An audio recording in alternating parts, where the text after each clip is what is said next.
Jésus, rempli du Saint-Esprit, revint du Jourdain, et il fut conduit par l'Esprit dans le désert, où il fut tenté par le diable pendant 40 jours. Il ne mangea rien durant ces jours-là, et après qu'ils furent écoulés, il eut faim. Jésus est conduit par le Saint-Esprit dans le désert pour jeûner. Pourquoi? Parce que dans le désert, rien ne nous dérange. Dans le désert, rien ne nous distrait. C'est la raison pour laquelle Jésus a été conduit par le Saint-Esprit dans le désert. Parce que Dieu voulait lui parler. C'était le commencement de son ministère. Et Jésus donc a pris un temps de jeûne dans le désert, malgré les attaques. Et nous voyons bien sûr la suite qui dit que le diable l'a attaqué pendant 40 jours. Mais pendant ces 40 jours, Jésus n'a pas lâché prise. Pendant ces 40 jours, malgré les attaques, Jésus ne s'est pas arrêté en chemin, il n'a pas abandonné. Mais au contraire, il a continué. Donc notre jeûne n'est pas pour obtenir des résultats rapides. Bien que parfois cela puisse se passer. Ce n'est pas écarté. Mais notre jeûne, c'est pour que nous puissions être des instruments de salut et de bénédiction entre les mains de Dieu. Ça, c'est important. Il y a un temps pour semer, il y a aussi un temps pour récolter. Tout ne se fait pas toujours dans l'immédiat. C'est sûr qu'il est certain qu'aujourd'hui, nous sommes dans un monde où tout va vite. On aime tout de suite tous les résultats. Mais Dieu a une manière de procéder. Voilà pourquoi il est important que nous puissions continuer à progresser à l'école du jeûne. À faire des progrès, et celui qui voit dans le secret nous le rendra. C'est-à-dire notre Père, notre Dieu nous rendra cela. Maintenant, nous allons voir aussi les différentes préoccupations ou les différentes occupations que nous pouvons avoir par rapport aux jeunes. Parce qu'il peut arriver que nous soyons en train de travailler alors que Dieu nous a mis à cœur de jeûner. David était un roi. Il était aussi un soldat, un homme très très occupé. Mais David avait compris l'importance du jeûne. Et il s'y est consacré. Pour lui, jeûner, c'était une priorité. De même que Paul, qui a jeûné dès le début de son ministère. Voyez-vous? Et il a continué par la suite également. Il a été celui qui a écrit le plus dans le Nouveau Testament.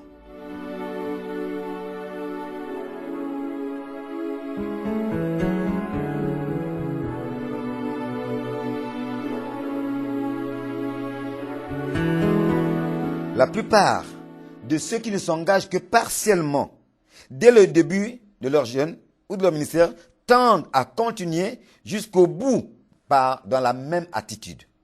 Voyez-vous? Par contre, la plupart de ceux qui progressent rapidement sont ceux qui commencent par une pleine et entière consécration au Seigneur, à la mesure de ce qu'ils connaissent de Dieu, à la mesure de ce qu'ils connaissent du Seigneur. Voyez-vous?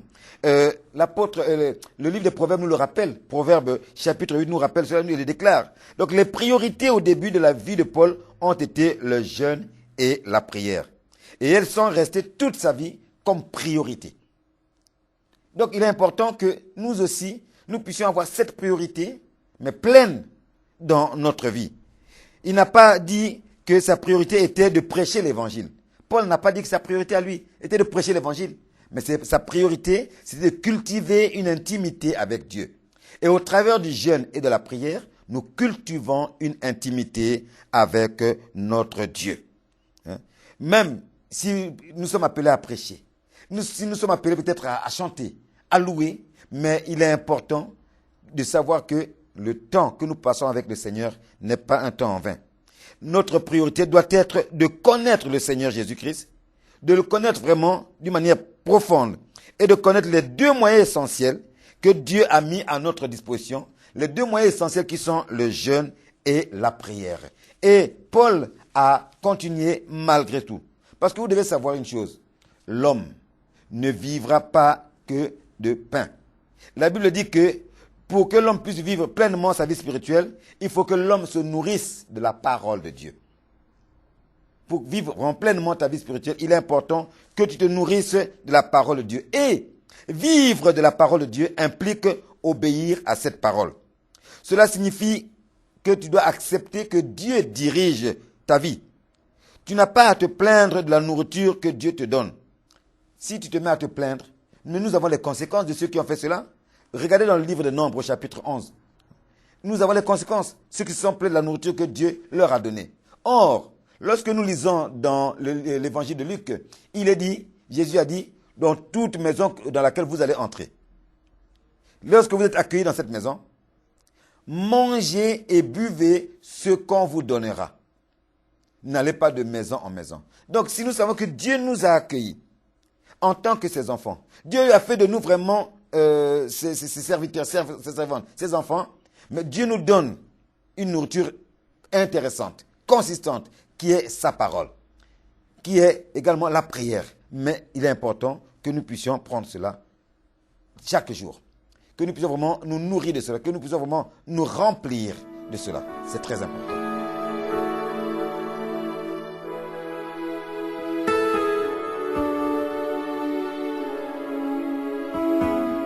Lorsque vous jeûnez, et la Bible dit lorsque vous jeûnez. Donc cela implique que Jésus approuve le jeûne. Pour autant que cela soit motivé par de justes raisons. Les chrétiens jeûnent pour s'humilier devant Dieu, pour maîtriser leur corps et obtenir de nouvelles directives ainsi que la puissance du Saint-Esprit.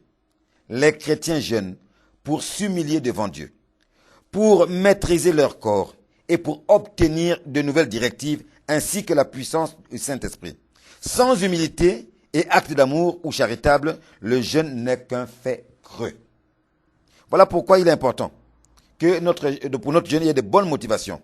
Il y a dans l'amour une énorme puissance qui attend d'être libérée par le jeûne.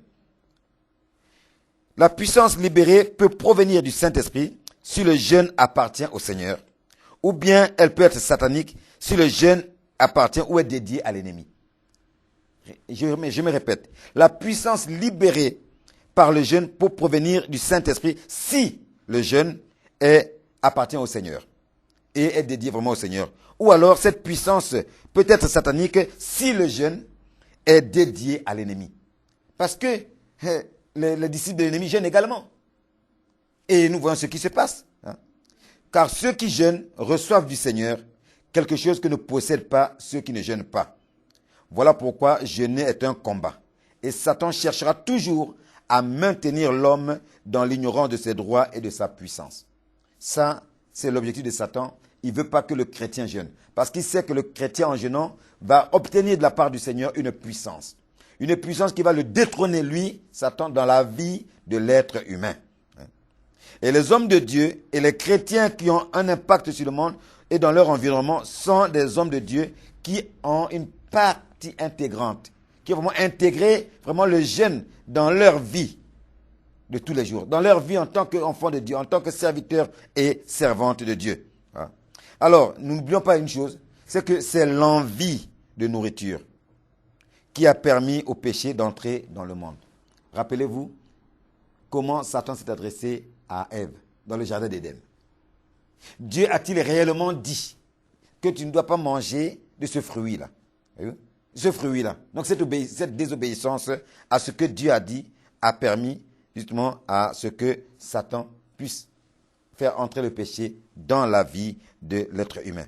Donc sache une chose, quand tu jeûnes, c'est pour promouvoir les intérêts de Jésus et de son Église. Et quel que soit le degré de notre puissance spirituelle, nous ne devons pas rester sans exploiter ce supplément que Dieu nous donne. Ce supplément de puissance que Dieu nous donne au travers du jeûne.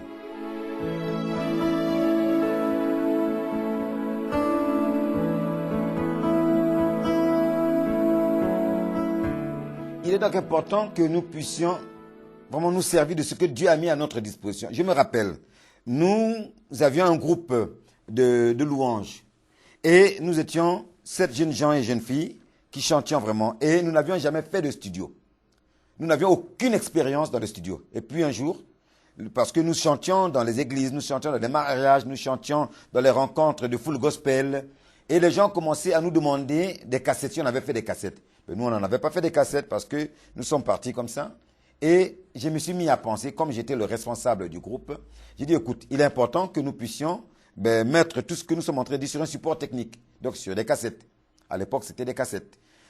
Et on n'avait aucune expérience. Aucun de nous n'avait d'expérience de studio. La seule personne qui avait une expérience de studio, c'était mon épouse. Mais sinon, aucun n'avait d'expérience. Et puis, qu'est-ce que nous avons fait dire? Comme nous n'avons pas d'expérience, j'ai décrété un jeûne. Avec tous les bien-aimés qui étaient avec moi, nous avons jeûné pendant 7 jours. Après le jeûne, nous sommes rentrés en studio. Et nous pouvons voir comment Dieu fait les choses. Lorsque nous sommes rentrés en studio, parce qu'il fallait chercher un studio sur Paris, nous ne connaissions pas. Lorsque nous avons trouvé un studio sur Paris, nous sommes allés et le monsieur nous a dit ce qu'il fallait faire. Et là, après le jeûne, j'ai rencontré une ancienne connaissance de moi, un frère, qui jouait du tam-tam. Et vraiment très très bien. Et je lui ai fait part, parce qu'il était un artiste aussi, il faisait déjà des cassettes, des disques à l'époque, du vinyle. Et je lui ai dit, écoute, nous sommes en train d'enregistrer, est-ce que tu peux venir nous aider? Et il est venu nous aider. Et c'est là que j'ai découvert qu'il savait aussi jouer de la guitare. Et nous en avions vraiment besoin. Et il nous a aidés dans plusieurs chants à jouer de la guitare. Alors, ce qui nous a vraiment interpellés, c'est que lorsque nous avons fait le studio, ça s'est vraiment très très bien passé. Et les gens nous ont demandé, mais depuis combien de temps vous faites cela? Nous avons dit, mais c'est la première fois que nous rentrons en studio. Le régisseur de ce studio ne croyait pas. Alors, c'est lorsque il a vraiment fait tout le travail pour nous, les réglages, les différents réglages et tout, il a fait tout le travail et il nous a sorti le produit fini. Lorsqu'il a sorti le produit fini, quand j'ai regardé la pochette de la cassette, et c'est là où j'ai vu vraiment la main de Dieu, c'était marqué réalisateur, Monsieur Pierre Dieu l'a fait. Il s'appelait Dieu l'a fait, son nom de famille, et son prénom était Pierre. Ne pouvez-vous pas voir quelque chose comme la main de Dieu quelque part? Nous ne savions rien. Et là, Dieu nous a réellement aidés. Et ça ne s'est pas arrêté là. Lorsque nous avons commencé à commercialiser cette cassette, mais les gens qui ont écouté, ils ont dit, mais c'est pas possible, attendez, mais vous êtes des professionnels? Nous leur avons dit, mais non, jamais. C'est la première fois que nous rentrons en studio. Et nous ne sommes pas des professionnels. Voilà ce que Dieu est capable de faire au travers d'un jeune.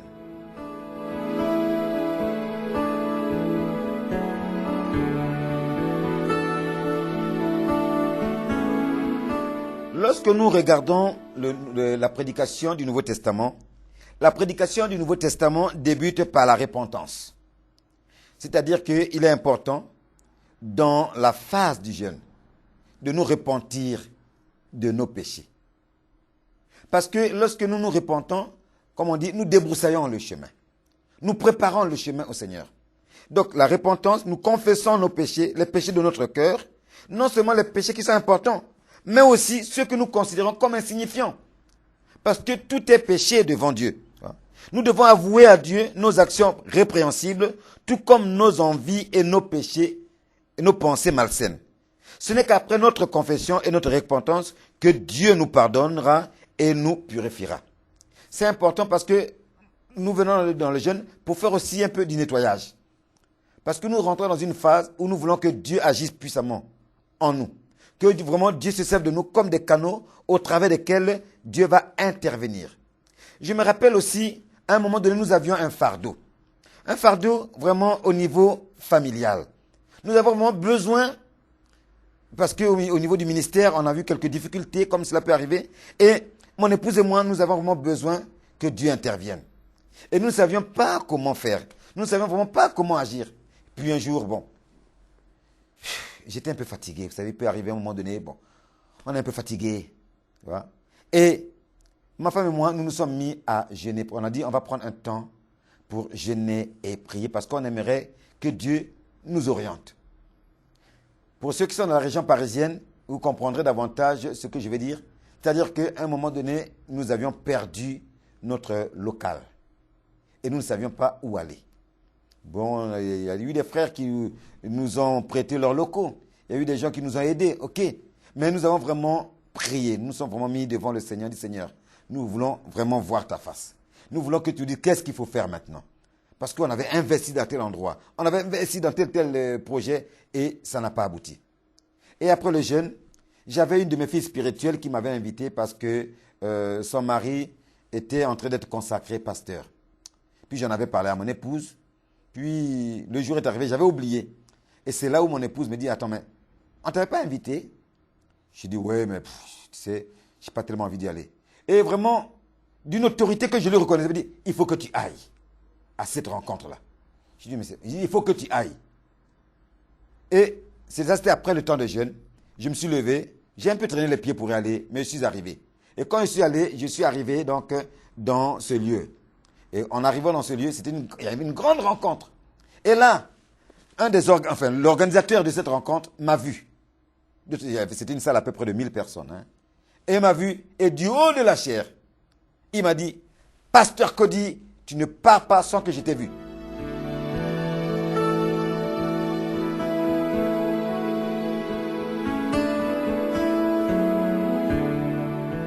Et je suis resté comme ça. Il dit, oui, tu ne dois pas partir sans que je ne t'ai vu. Et je suis resté là. Alors c'est là qu'il m'a posé la question, qu'est-ce que tu deviens? C'est vrai que j'étais passé par des moments assez difficiles. Mon père venait de décéder. J'avais également une jeune sœur qui était décédée. C'était un peu difficile quand même, même pour moi, vous savez. Et puis on a parlé, dit, alors, et l'œuvre de Dieu? Je dis, écoute, l'œuvre, ça y est là, on a perdu la salle, et puis il y a eu ceci. Bon, on a connu quelques déboires et tout. Et dit, voilà, je te parle parce que j'ai une salle. Ça fait plusieurs fois, j'ai cherché à te joindre, je ne sais pas comment, et Dieu m'a parlé. Beaucoup de serviteurs de Dieu sont venus me voir, sollicitant cette salle. J'ai dit, non, mais je ne sais pas, je ne sens pas, je ne vous la donne pas. Mais je ne sais pas, c'est comme si elle était réservée à quelqu'un. Et lorsque je t'ai vu arriver dans la salle, dès que je t'ai aperçu, la voix de Dieu me dit, c'est à lui que tu dois donner la salle. Et puis, voilà. Je dis, ok. Et cette salle était où? Cette salle se trouvait dans le 18e. Quand je suis rentré, quand j'ai parlé à mon épouse, elle m'a regardé et dit, écoute, qu'est-ce que nous avons demandé à Dieu? N'est-ce pas que Dieu nous parle? Je dis oui, il fallait que Dieu nous parle. Et cela, ça a redynamisé le ministère. Ça a relancé le ministère parce qu'à un moment donné, vous savez, on était un peu comme Élie. Vous vous rappelez d'Élie dans le désert? Après avoir combattu les prophètes de Baal, après avoir vraiment remporté des victoires, à un moment donné, il dit, écoute Seigneur, j'en peux plus. Je suis fatigué, écoute Seigneur, prends ma vie, tu vois. Élie vraiment vivait un peu de la dépression. Donc, on était un peu à cette phase-là parce on s'est battu. Puis il y a eu vraiment des obstacles. Je dis, bon, c'est bon, quoi, c'est bon, on peut aller, on lâche un peu. Et donc, après ce temps de jeûne et prière, Dieu nous a parlé. Et ça a redynamisé le ministère. Ça a relancé le ministère. Et nous sommes repartis. Et voilà, donc c'est pour vous dire que c'est important de jeûner. Prendre ce temps dans le jeûne et dans la prière est important. Parce que Dieu nous parle. Parce que Dieu nous donne des directives. Parce que Dieu parle à certains de ses enfants et met vraiment des choses sur notre chemin pour nous permettre d'aller plus loin. L'œuvre que nous avons à faire, c'est Dieu qui nous a appelés à cette œuvre-là. C'est Dieu qui nous conduit dans cette œuvre. C'est l'œuvre de Dieu. Si nous pouvons nous mettre à la disposition de Dieu, nous verrons ce que Dieu est capable de faire. Mais Ésaïe, comme je l'ai lu, le dit, Ésaïe 58, il dit, tu appelleras, Allah l'Éternel dira, me voici. Tu crieras, Dieu sera là. Et c'est ce que nous avons fait. Dans le jeûne, nous avons crié à Dieu. Dieu nous a répondu. Mais ce que nous devons savoir, c'est que Dieu nous répond à sa manière. Pas selon la manière que nous voulons, mais selon sa manière à lui. Et il est important d'être attentif à cette manière de Dieu.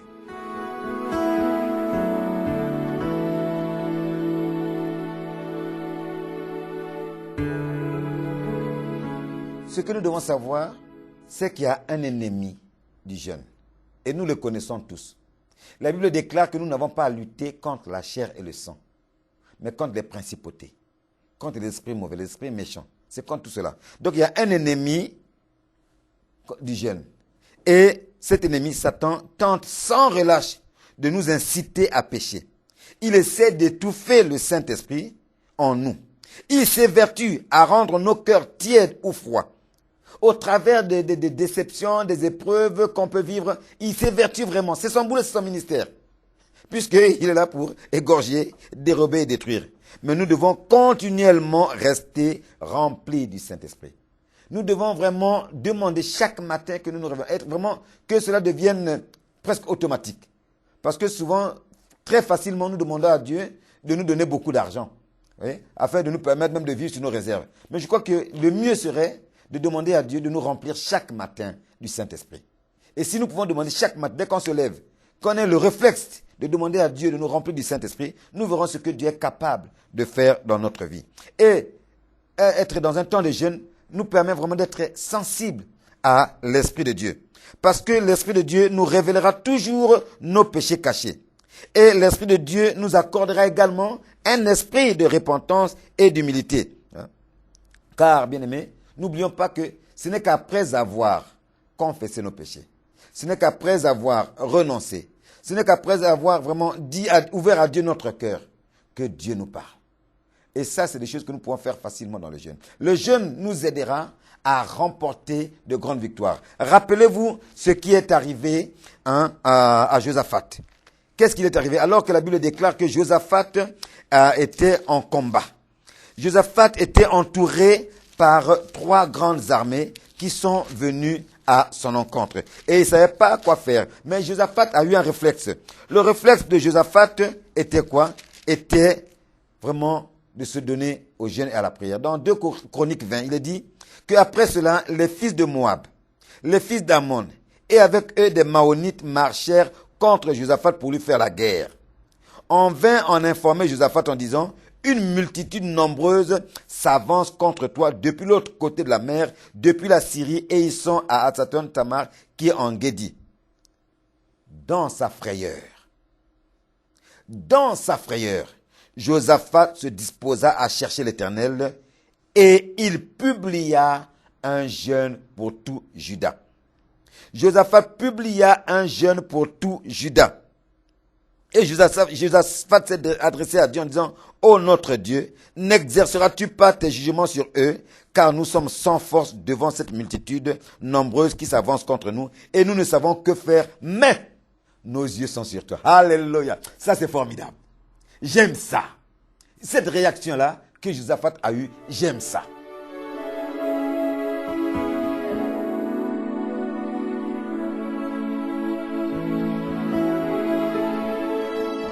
Éternel, nous connaissons notre position. Éternel, nous sommes humains. Il y a 3 armées qui se lèvent contre nous. Qu'est-ce que nous allons faire? Mais nos yeux sont sur toi. Nous comptons sur toi. Et voici la réponse de Dieu. Et ça, c'était dans un temps de jeûne et de prière. Il dit, ne craignez point et ne vous effrayez point devant cette multitude nombreuse. Car ce ne sera pas vous qui combattrez, ce sera Dieu. Ce ne sera pas vous qui combattrez, ce sera Dieu. Vous n'aurez point à combattre en cette affaire. Simplement, présentez-vous. Tenez-vous là. Et vous verrez la délivrance que l'Éternel accordera. Alléluia. Tenez-vous là. Vous verrez la délivrance que l'Éternel va vous accorder. Et ça a été dans un temps de jeûne et de prière. L'importance du jeûne et de la prière dans la vie d'un enfant de Dieu. Et Dieu donne une stratégie à Josaphat. Et Josaphat met cette stratégie en place. Et lorsque vous lisez la suite, vous voyez comment Josaphat a été délivré de tous ses ennemis. Il est dit qu'au moment où l'on commençait les chants et les louanges, l'Éternel, c'est pas Josaphat, mais c'est l'Éternel qui plaça une embuscade contre les fils d'Ammon et de Moab et ceux de la montagne de Séir qui étaient venus contre Juda. Et ils furent battus. Je dis même battus à plate couture. Voilà ce que Dieu est capable de faire au travers d'un jeûne. Bien-aimé, nous allons prier. Tu n'as peut-être jamais jeûné. Peut-être que tu as du mal à jeûner. Mais tu peux jeûner maintenant. Dieu peut donner les capacités parce que la Bible déclare que c'est lui qui crée en nous le vouloir et le faire. C'est lui qui nous donne les capacités dont nous avons besoin pour arriver. Il a dit qu'il sera avec nous. Il ne nous laissera point. Il ne nous abandonnera point. Donc, nous allons prier pour que Dieu t'aide à jeûner. Alors, écoute-moi bien. Tu vas vraiment répéter cette prière après moi. Seigneur Jésus, lorsque tu as commencé ton ministère, tu as jeûné et prié. L'Esprit de Dieu t'a amené dans le désert pour jeûner. Voilà pourquoi je crie à toi, Seigneur Jésus, parce que tu as dit que sans toi, je ne peux rien faire. Et j'en suis conscient. Apprends-moi à jeûner. Aide-moi à jeûner. Et fais-moi rentrer dans une autre dimension. La dimension où je peux recevoir ta puissance, où je peux bénéficier de cette puissance et de pouvoir agir, de pouvoir vraiment la manifester pleinement. Oui, Seigneur, ne regarde pas à mes manquements, ne regarde pas ma faiblesse, mais aide-moi à être une femme, à être un homme qui s'engage dans le jeûne et dans la prière, parce que je sais qu'au travers du jeûne et de la prière, je remporterai de grandes victoires. Amen. Sois béni au nom de Jésus-Christ. Amen.